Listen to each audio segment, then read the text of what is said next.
Υστερώ. Διότι έτσι εξασφαλίζεις καλύτερα στατικότητα στο κτίριο και επίσης μία ποικιλία στο μάτι. Δεν βαριέσαι να τις βλέπεις, έτσι. Οπότε βλέπετε λεπτομέρειες. Είναι συγκλονιστικές. Δεν είναι τίποτα φτιαγμένο στην τύχη. Γιατί είναι καταστραμμένο τώρα? Αυτό. Γιατί το Ερέχθιο όπως και ο Παρθενώνας βομβαρδίστηκαν.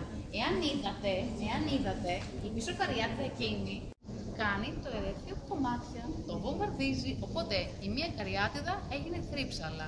Είναι θαύμα πώς επιβίωσαν όλα αυτά μετά από πόσες περιπέτειες, θα πω στον επάνω όροφο, κάπου θα πάτε να μου καθίσετε, να σας τα πω όταν είστε καθιστοί, πώς πραγματικά επιβίωσαν και πέζησαν μετά από φοβερές περιπέτειες και 2.500 χρόνια.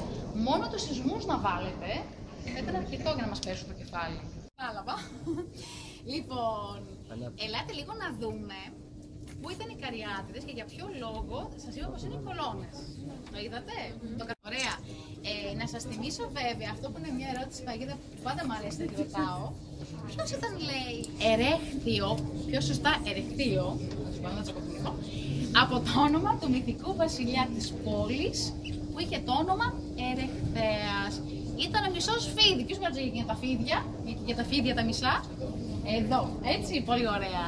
Οπότε, Ερεχθέας ο βασιλιάς, γι' αυτό πιο σωστά ο ναός Ερεχθείο, αλλά τέλος πάντων Ερέχθη μας έμεινε στο μυαλό. Γιατί λοιπόν αυτός είναι ο ιερός ναός? Καταρχήν, ο ναός κτίστηκε επάνω στο πιο ιερό σημείο της Ακρόπολης. Και ποιο ήταν αυτό? Μα είναι πάρα πολύ απλό. Το σημείο που οι Αθηναίοι πίστευαν πως Αθηνά και Ποσειδώνας κάνουν δώρο στην Αθηνά την ιερή ελιά και το θαλασσινό νερό με το άλογο διεκδικώντας την πόλη της Αθήνας. Σας θυμίζω πως οι δύο με ευτήριο λιτό σας θυμίζω, είναι η μαμά της Άρτεμις και του Απόλλωνα, ο μπαμπάς είναι σύμβουλος, ο Δίας. Πίσω έχουμε τον Ερμή. Λοιπόν, αυτή εδώ είναι η εστία. Είναι η θεά που προστατεύει τα σπίτια. Το σπίτι, η εστία που λέμε, η εστία μας, το σπιτάκι μας. Λοιπόν, αυτή η καθιστή, κατά μία θεωρία, είναι η μαμά της Αφροδίτης και λέγεται Διόνη.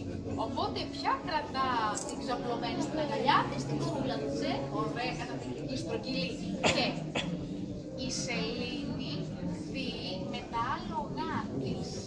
Όταν δει η Σελήνη, ποιος κάνει δουλειά? Ο ίδιος, και μια ναύτος, τι ωραίος που είναι, με τα λογάκια του, καταπληκτικός, εδώ, ναύτος. Με αυτό βέβαια ο Φιγδίας θέλει να πει μια καινούργια εποχή ξεκινά με τη γέννηση της Αθηνάς, η Ανατολή μιας καινούργιας εποχής και το φως. Ωραία. Λοιπόν, κατά μία θεωρία, η Άρτεμις είναι αυτή. Γιατί δυστυχώς η φιγούρα από εκεί δεν τη βρήκαμε. Οπότε έχουμε ένα ερωτηματικό, δεν είμαστε απόλυτα σίγουροι. Δίπλα αυτός φυσικά είναι ο Άρης, αθεός του πολέμου. Αυτό το ξέρετε σίγουρα ο έρωτας μεγάλη φιλιά.